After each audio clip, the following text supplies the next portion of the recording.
So first question rises, what is cyclone? So cyclone एक ऐसा system होता है जिसके सेंटर में बहुत बड़ा लो प्रेशर होता है।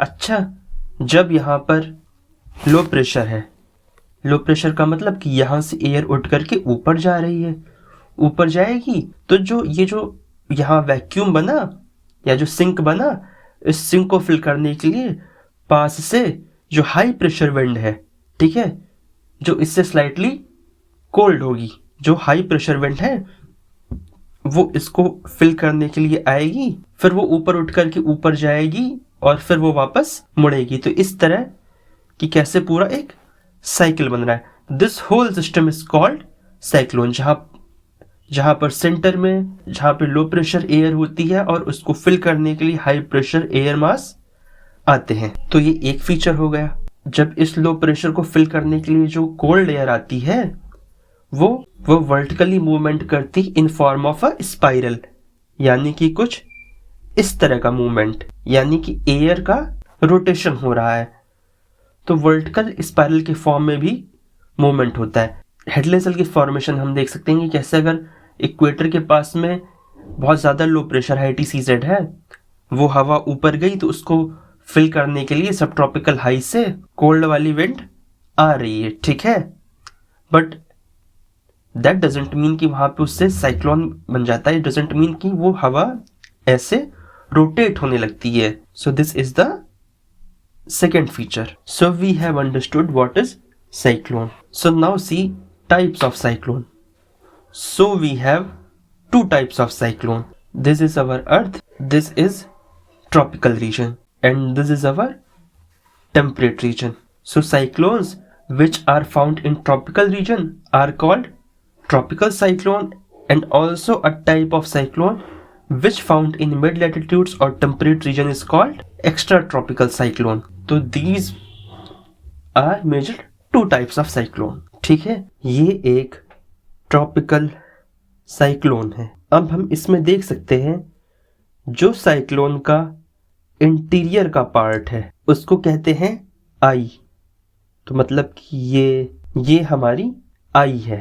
ये पूरा जो भी इंटीरियर का सिस्टम है, दिस इज कॉल्ड आई। आई में ही क्या था, सबसे ज्यादा लोवेस्ट प्रेशर था, ठीक है। और ये जो कोल्ड एयर आके हाई प्रेशर एयर आकर के ऐसे चारों तरफ रोटेट कर रही है ना, जो आप देख पा रहे हैं, ये ऐसे जो रोटेशन हो रहा है आई के अलोंग, इसको कहते हैं आई वॉल। तो इसका मतलब जो हम ये देख पा रहे हैं, ये इस आई के बगल में क्या है, आई वॉल। तो ट्रॉपिकल साइक्लोन हमारा, इसके दो पार्ट होते हैं, एक हो गया आई और एक हो गया आई वॉल। अच्छा, तो जो क्लाउड्स का जो डेवलपमेंट होता है वो इसी आई वॉल वाली रीजन में होता है। तो इससे हमें समझ में आया कि अच्छा, ये तो साइक्लोन का सबसे खतरनाक पार्ट है, क्योंकि यहाँ पे जो सबसे तेज जो हवाएं चलती हैं, जो हवाएं निकलेंगी साइक्लोन से ना, और जो क्लाउड्स निकलेंगे, जो रेनफॉल होगी, जो प्रेसिपिटेशन होगा, वो सब किस रीजन में होता है, आई वॉल वाले रीजन में होता है।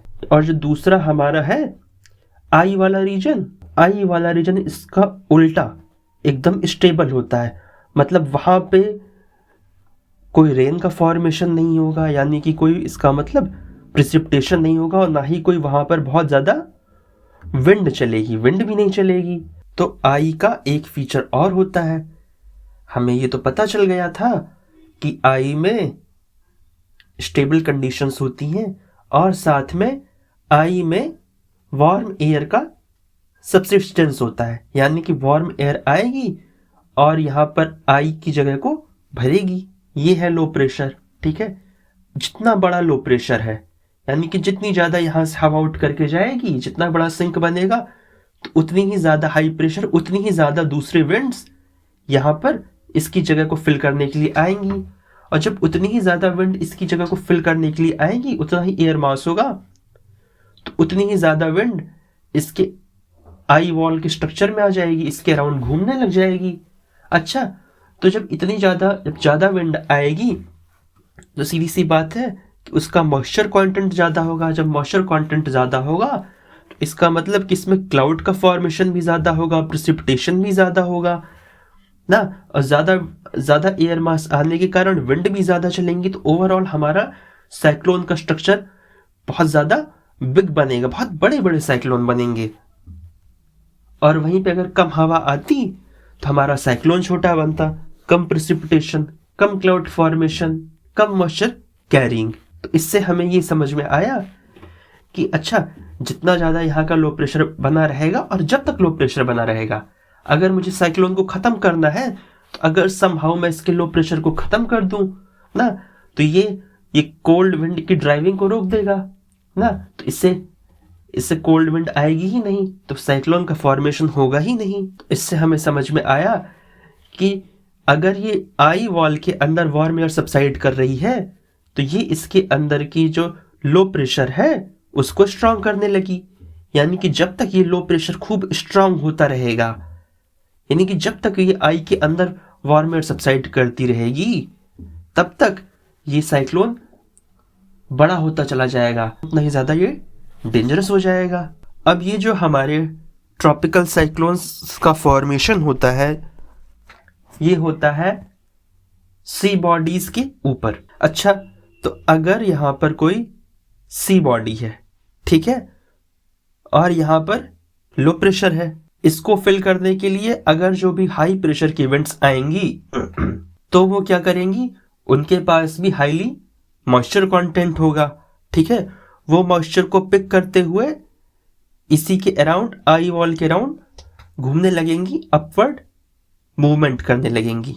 अब हमें पता है कि नियर द इक्वेटर, क्योंकि सन का इंसुलेशन बहुत ज़्यादा होता है, इस कारण से जो वार्म एयर मास होता है वो नीचे से जाता है और ऊपर जाकर के ट्रोपोपॉज के पास कोलाइड होता है, यानी कि करीब समवॉट 18 किलोमीटर की हाइट यहाँ पर होती है नियर द ट्रोपोस्फियर। अब ये बताओ कि अगर कोई सपोज ये एयर मास है, ठीक है, ये कोल्ड एयर मास है, सपोज ये हाई प्रेशर वाला एयर मास है और ये इसके अंदर में पूरे मॉइस्चर भरे हुए हैं, ठीक है। अब ये एयर मास ऐसे ही रोटेट करते करते यहाँ ऊपर तक जाएगा। अब हमें पता है कि हर 1 किलोमीटर की हाइट में जाने पर टेम्परेचर कितना, 6.5 डिग्री सेल्सियस कम हो जाता है। तो अगर हम यहाँ से जितनी ऊंचाई पर जाते जाएंगे, इसका तो टेम्परेचर ड्रॉप होता जाएगा, और टेम्परेचर ड्रॉप होने का मतलब क्या है कि जैसे ही अगर टेम्परेचर ड्रॉप हो जाएगा और ये ड्यू पॉइंट के नीचे आएगा, तो इसमें कंडेंसेशन होने लगेगा। कंडेंसेशन के कारण यहाँ पर तो क्लाउड का फॉर्मेशन होने लगेगा, और क्योंकि इसके एयर मास में मॉइस्चर बहुत ज़्यादा है, ठीक है, तो ये हमारे क्लाउड कैसे होंगे, बहुत ज़्यादा रेन बियरिंग क्लाउड होंगे, यानी कि निम्बस या क्यूमुलो निम्बस टाइप के क्लाउड्स यहाँ पर फॉर्म होंगे। सो हमें ये समझ में आया कि कैसे ये जो एयर मास होता है ये ऊपर जाता है नीचे से ऊपर, इस कारण से एक्चुअल में इसमें क्लाउड का फॉर्मेशन होता है। अच्छा, तो इससे हमें एक हिंट और मिला कि सपोज अगर यही साइक्लोन हमारा मूव करते हुए लैंड के पास आ गया या लैंड के ऊपर आ गया, ठीक है, तो वहां का जो अब कोई एयर मास था, ये मान लो कि ये एयर मास है जो लैंड के ऊपर से आ रहा है, तो ये भी हाई प्रेशर का होगा, ठीक है, लेकिन इसमें मॉइस्चर हमारा ना के बराबर होगा। तो जब मॉइस्चर नहीं होगा और ये साइक्लोन के अराउंड, आई वॉल के अराउंड घूम करके ये जब ऊपर जाएगा, तो इसमें अगर कंडेंसेशन होगा भी और ठंडा भी होगा, तो इसमें क्लाउड कैसे बनेंगे, इसमें क्लाउड तो बनेंगे नहीं। तो यानी कि जब साइक्लोन लैंड के ऊपर आएगा तो इसके पास में कोई क्लाउड का फॉर्मेशन नहीं होगा, कोई प्रेसिपिटेशन नहीं होगा। अब इसके पहले मैं एक टॉपिक आपसे डिस्कस करना चाहता हूं, that is called latent heat of condensation. ये है मॉइस्चर, ठीक है, मॉइस्चर अगर ठंडा होगा तो ये बनेगा वाटर ड्रॉपलेट्स में, ये वाटर ड्रॉपलेट्स और ठंडी होंगी तो ये बन जाएंगी स्नो या आइस पार्टिकल्स में। तो इसका जो ये फेज जब चेंज होगा, ठीक है, तो जब इसका ये फेज चेंज होगा, तो इस फेज चेंज होने के प्रोसेस में ये लिक्विड या ये वाटर वेपर क्या करेगा, ये एक हीट एमिट करेगा अपने इन्वायरमेंट में, इसने हीट एमिट की, तो इस हीट को क्या कहते हैं, लेटेंट हीट ऑफ कंडेंसेशन। तो इससे हमें ये समझ में आया कि अगर कोई एयर मास नीचे था, ठीक है, इसमें मॉइस्चर का कंटेंट था, ये ऊपर गया और ये ऊपर गया, इसने ऊपर जाकर के बादल बनाया, ठीक है, मतलब इसमें कंडेंसेशन हुआ। तो इसमें बादल बनने के साथ में यहां पर नीचे बहुत सारी हीट भी रिलीज होती है।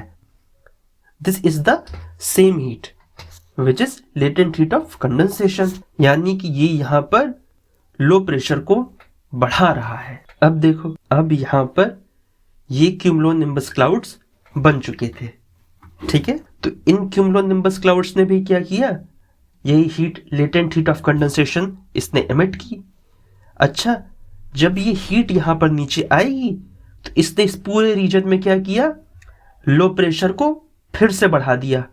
तो इससे हमें समझ में आया कि अरे ये तो साइक्लोन को और मजबूत कर रहा है, कि मतलब कोल्ड एयर मास मॉइस्चर लेकर के आ रहा है, फिर ये बादल बना रहा है ना, साइक्लोन इसी बादल से हर जगह डिस्ट्रक्शन कर रहा है, और साथ में ये बादल क्या कर रहा है, लो प्रेशर को भी बढ़ा रहा है, जिससे साइक्लोन फिर से मजबूत हो जा रहा है। तो इसका मतलब साइक्लोन अपनी मेन एनर्जी पा कहां से रहा है, साइक्लोन अपनी मेन एनर्जी पा रहा है ये जो क्लाउड फॉर्मेशन के प्रोसेस में जो हीट रिलीज हो रही है। तो इसका मतलब था, जब हमने देखा था कि ये लैंड के ऊपर हम चले गए थे तो वहां पर क्लाउड का फॉर्मेशन ही नहीं हो रहा था, और जब क्लाउड का फॉर्मेशन ही नहीं हो पाएगा तो ये साइक्लोन को हमारी हीट ही नहीं मिल पाएगी। जब हीट नहीं मिल पाएगी तो लो प्रेशर इसका एकदम डाउन हो गया और अंत में साइक्लोन कोलैप्स होने लगा।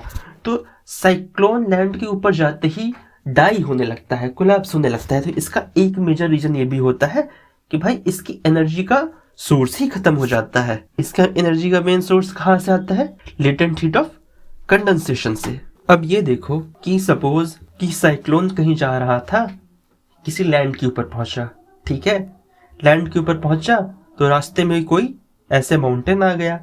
इस माउंटेन से कोलाइड करने के कारण क्या हुआ कि इसकी वर्टिकल स्ट्रक्चरिंग बिगड़ गई, नीचे वाला पार्ट पीछे रह गया। या फिर एक कोई केस ऐसे हो सकता है कि ये हमारा साइक्लोन पहुंच गया ये सब ट्रॉपिकल रीजन्स में, जहां पर कि वेस्टर्लीज का आगमन होता है, ये अपर लेवल में बहने वाली विंड्स हैं, तो इस साइक्लोन के अपर वाले पार्ट को ज्यादा स्पीड से मूव करा देगी। तो इस कारण से भी इसका जो वर्टिकल स्ट्रक्चर था वो लीनियर ना रह करके डैमेज हो गया। अच्छा, तो अब इसका क्या इन्फ्लुएंस होता होगा, इस चीज को हम एक्सप्लोर करने वाले हैं। अभी हमने देखा था कि कैसे साइक्लोन हेल्प करता था क्लाउड। अब साइक्लोन है, अपने अगल बगल में इसमें क्लाउड्स बनने लगेंगे, क्लाउड्स बनेंगे, क्यूमुलोनिम्बस क्लाउड्स, ठीक है। तो जब यहाँ पे क्यूमुलोनिम्बस क्लाउड्स बन गए, सो यू कैन सी कि ये यहाँ पर प्रेसिपिटेशन कराएंगे। तो पहला हमने देखा कि अरे ये तो आई के अंदर प्रेसिपिटेशन होने लगेगा, आई के अंदर अनस्टेबल कंडीशन होने लगेगी, आई का जो लो प्रेशर था वो तो घटने लगेगा, मतलब समाप्त होने लगेगा। और इसके ऊपर क्लाउड्स है, तो ये जो वार्म एयर ऊपर से आई के अंदर आती थी जिससे उसका लो प्रेशर बना रहता था, ये तो उस वार्म एयर को भी आने से रोक देगा। तो इसका मतलब कुल मिलाकर के आई के प्रेशर, आई का जो लो प्रेशर था वो तो अब सस्टेन ही नहीं कर पाएगा। तो इस कारण से और कम कोल्ड और कम हाई प्रेशर वाली विंड्स ड्राइव होंगी, तो इस कारण से साइक्लोन की वेलोसिटी और कम होती जाएगी और ये डाई हो जाएगा। तो it is also a reason कि ये जब लैंड सर्फेसिस के ऊपर ट्रॉपिकल साइक्लोन आता है तो डाई हो जाता है, because of the frictional force provided by the land and also the influence by westerly winds. Suppose ये कोई ट्रॉपिकल साइक्लोन है, तो जब ये ट्रॉपिकल रीजन में होगा तो it would be influenced by trade winds. तो जिस डायरेक्शन में ट्रेड विंड्स मूव करेंगी उसी डायरेक्शन में ये मूव करेगा, ठीक है। अब जैसे ये सब ट्रॉपिकल रीजन में आया और इसमें वेस्टर्ली विंड्स का सब ट्रॉपिकल रीजन के पास जाने लगा, इसमें कुछ वेस्टर्ली विंड्स का इन्फ्लुएंस आया, ठीक है।